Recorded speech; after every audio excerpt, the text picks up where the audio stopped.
Ready, fire, aim, 0 to $100 million in no time flat, by Michael Masterson. Picture this, a young guy with not one, not two, but 3 Harvard degrees, undergrad, law, and an MBA. This is Jim Koch, and he's living the dream most people think defines success. He's just brewed his first batch of what will become Samuel Adams beer, and it's aging in tanks, weeks from being ready.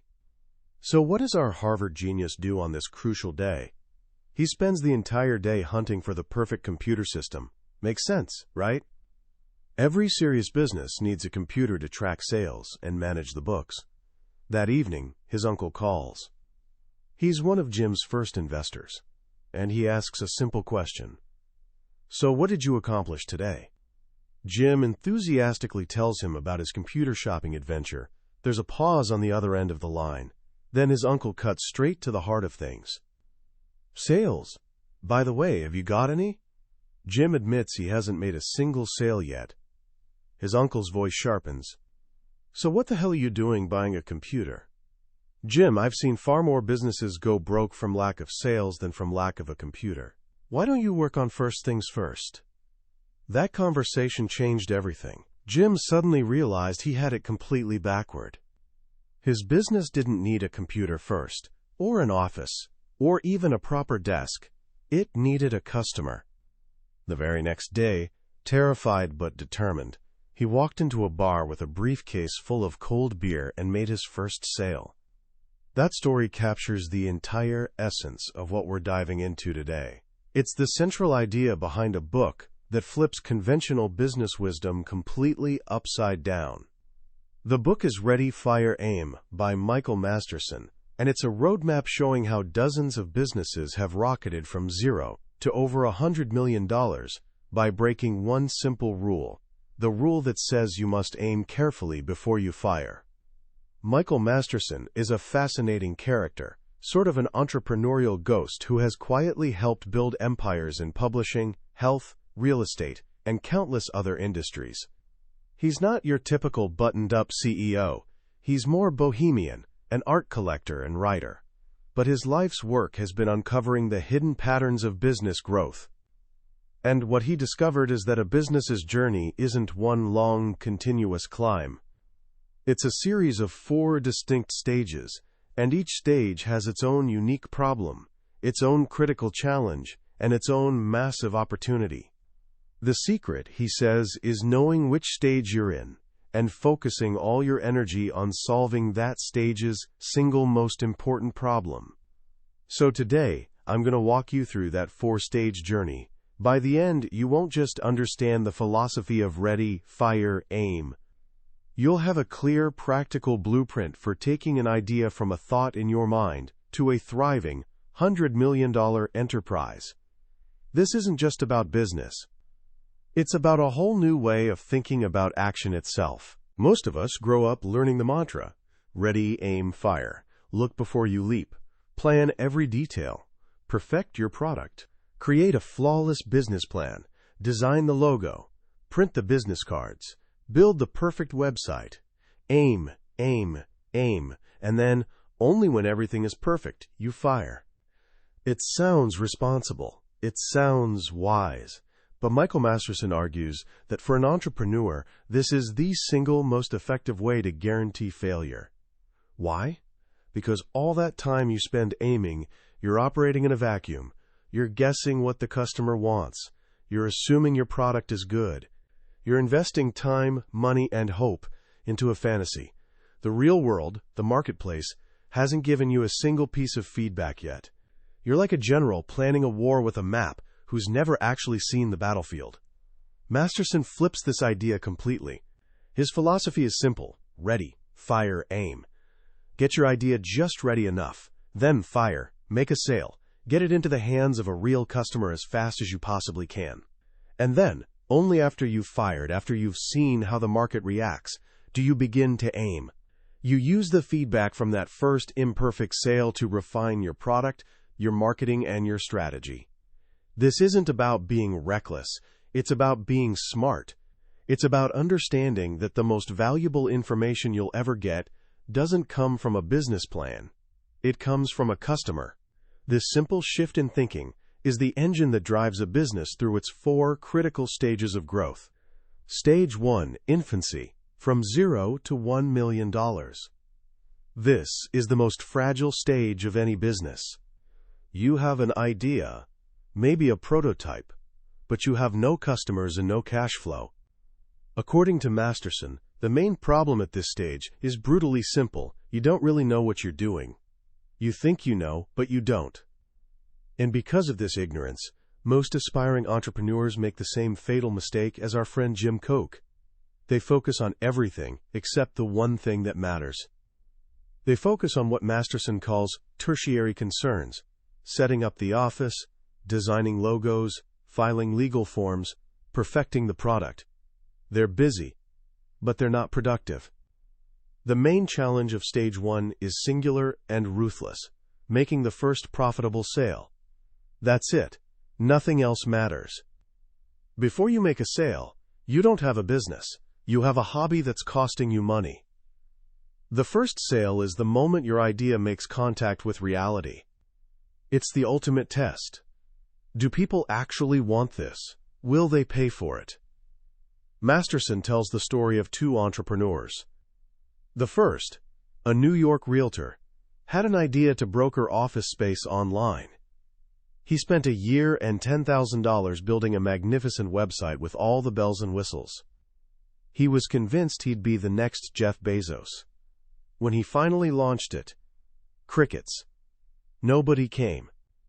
He had never tested his core assumption, that people would actually use his service. He ran out of money, and the business died. He had aimed perfectly, but he never truly fired. The second entrepreneur was a car repairman with a simple, almost silly idea: selling neon lights that attached to a car's undercarriage. He started with only $1,000. He spent a few hundred creating 2 crude prototypes and the rest of his money on the one thing that mattered: selling. He drove to auto shops, went to car shows, and talked to potential customers. At first, they were hesitant, so he listened. He made adjustments to the product, the price, and his pitch based on their feedback. He was aiming after he fired. For months, he reinvested every dollar of cash flow back into more selling. By the end of the year, he was pocketing real profits. That company, Street Glow Inc., went on to make over $23 million a year. The lesson is what Masterson calls the supremacy of selling. In stage 1, 80% of your time, energy, and capital should be focused on one thing: marketing and sales. Your product doesn't need to be perfect. It just needs to be good enough to sell. Your office can be your kitchen table. Your business cards can be handwritten. None of that matters. What matters is solving this first great challenge. And the main opportunity of this stage? Achieving a critical mass of customers. Getting enough buyers so you have cash flow, and, more importantly, a base of people you can sell to again in the future. Once you've solved the riddle of that first profitable sale, getting to $1 million in revenue is often just a matter of repeating the process. You've built the engine. Now you just need to fuel it. Stage 2, childhood, from $1 million to $10 million. You've made it. You've survived infancy. Your business is generating $1 million or more in revenue. You have a proven product and a way to sell it. It's an incredible achievement, but a new, dangerous problem emerges. The main problem of stage 2 is that you're likely only breaking even, or maybe even losing money. You're busy, sales are coming in, but the profits aren't there. This is because your entire business is built around that one successful product. You've become a one-product company. And that first product, no matter how great, will eventually hit a wall. The market becomes saturated, competitors emerge, or the trend simply fades. Many entrepreneurs get stuck here forever, running a small business that provides a salary but never builds real wealth. They're trapped in what Masterson calls a self-employment company rather than an equity business. To break through this barrier, you face a new main challenge: creating many additional, profitable products quickly. The strategy that got you to $1 million won't get you to $10 million. Stage 2 is not about perfecting one product, it's about proliferation. It's about transforming your company from a one-trick pony into an innovation machine. This is where the ready, fire, aim philosophy goes into overdrive. The key to this stage is a combination of two things: innovation and speed. But innovation doesn't mean inventing something revolutionary from scratch. Masterson argues that the biggest breakthroughs are rarely brand new ideas. They are what Malcolm Gladwell called tipping point innovations. Small, clever improvements on products or ideas that are already trending. Your job isn't to invent the next car. It's to look at the most popular car on the road and figure out one thing you can make dramatically better. He calls this the principle of one step removed. You don't jump from running a steakhouse to selling wholesale steaks. That's too many steps. You open a fish house next door. It's one step removed. You need to create a constant stream of new ideas. But how do you sell them all? This is where you must understand the critical difference between front-end and back-end marketing. Your front-end products are designed for one purpose: to acquire new customers. These are your tipping point innovations. You might even sell them at break-even or a small loss. Their job isn't to make a profit. Their job is to bring people into your world. Your back-end products are where you make all your money. These are sold to your existing customers, people who already know, like, and trust you. Back-end products don't have to be revolutionary. They can be simple, ordinary, me-too products. Because the cost of selling to an existing customer is a fraction of acquiring a new one, this is where your profits explode. The main opportunity of Stage 2, therefore, is to become a business of innovation, dramatically increasing cash flow and becoming wildly profitable by mastering this front-end/back-end dance. But to do this, you can't spend 2 years developing each new product. You need speed. You must get your new ideas from concept to market in weeks, not years. This means you must test ideas quickly, learn from your failures even faster, a principle he calls accelerated failure, and keep moving. It's during this stage that Masterson introduces one of his most powerful psychological insights: the buying frenzy. He observes that people, especially when buying things they want rather than need, don't make single, rational purchases. Once they make that first emotional decision to buy, their desire to buy again is actually stronger. He tells a story about his own weakness for expensive briefcases. He has over a dozen and needs another one like he needs a hole in the head. But every time he buys one, the good feeling from that purchase makes him want another. A savvy business understands this. When a customer buys that expensive pen, you don't just say thank you.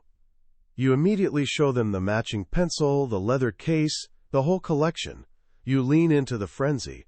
This is the engine of back-end sales. You're not just selling products. You're selling the good feeling the customer gets from buying.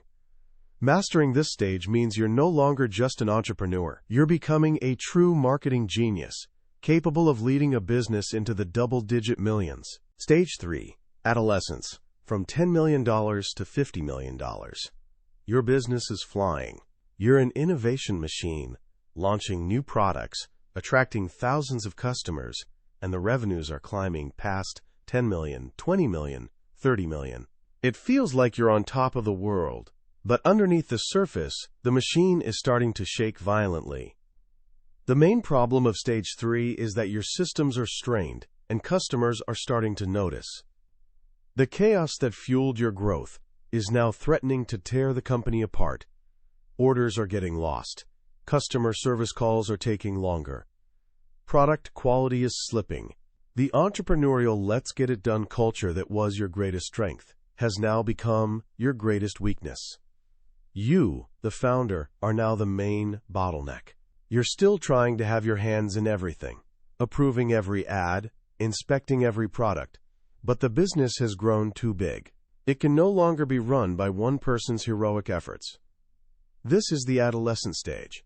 Awkward, chaotic, and painful. Your main challenge is to turn the chaos into order. This requires a transformation that goes against every entrepreneurial instinct you have. You have to stop being the chief doer and start being the chief leader. You have to embrace the thing you probably hate: structure. This means bringing in professional managers, maybe even a few of those corporate types with MBAs you used to make fun of. You need a chief operating officer to build systems and processes. You need to create an organizational chart, establish clear departments, and implement boring but essential things like accounting controls and customer service protocols. Masterson suggests a brilliant way to structure the company to keep the entrepreneurial spirit alive while building a stable foundation. You split the company in two. One half is the operations core, run by your chief operating officer. This includes accounting, customer service, IT, fulfillment, everything that needs to be efficient and orderly. Their job is to make the trains run on time. The other half is the growth side, made up of separate profit centers, each run by one of your superstar employees, people he calls entrepreneurs. These are your creative leaders who are responsible for developing and marketing new products. They report to you, the CEO. This structure allows you to do two things at once. It lets the operations side build a rock-solid professional foundation, and it keeps the growth side fast, flexible, and entrepreneurial. You, the founder, can now step out of the day-to-day chaos and focus 80% of your time on what you do best, working with your entrepreneurs on marketing and product development. The main opportunity of this stage is learning how to manage this new, more complex organization. It's about learning to lead through systems, to trust your managers, and to communicate your vision to hundreds of employees, not just a handful in your inner circle. It's about fighting the new enemies that emerge in a large organization: bureaucracy and office politics. You must create a culture where freedom and competition thrive internally, where the best ideas win, regardless of who they come from. This is often the hardest transition for a founder to make. It requires letting go. But if you can successfully navigate this stage, you build a business that can run and grow without you. Stage 4, adulthood, from $50 million to $100 million and beyond. You've built a mature, stable, and highly profitable company. It's a real corporation now, with hundreds of employees, professional management, and multiple thriving profit centers. But even at this massive scale, a new problem can emerge. The main problem of Stage 4 is that sales can slow down and even stall. The business has become so big and so systematic that it has lost the entrepreneurial fire that got it there. It has become too comfortable, too bureaucratic. Your main challenge now is to become entrepreneurial again, but this time, it's not about you being the sole innovator. It's about restructuring the entire company to reignite that spark. This is where Masterson reveals the final, profound transformation of the entrepreneur. You must change your role one last time, from business builder to wealth builder. You have to stop thinking of the company as a collection of products and employees, and start seeing it as an asset, an investment. You must become your company's main investor, its own Warren Buffett. What does this mean? It means you step back from the CEO role. You promote one of your top superstars to take your place. You might become the chairman of the board. Your new job isn't to run the business day to day. It's to guide its biggest strategic decisions.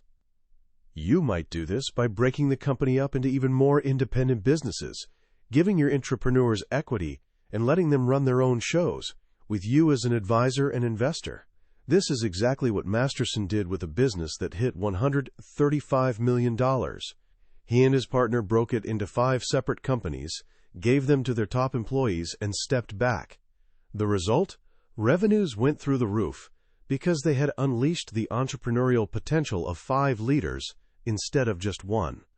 The main opportunity of this final stage is to get the business to run itself, creating a legacy that generates wealth for generations without requiring your daily effort. You now have the freedom to choose your role.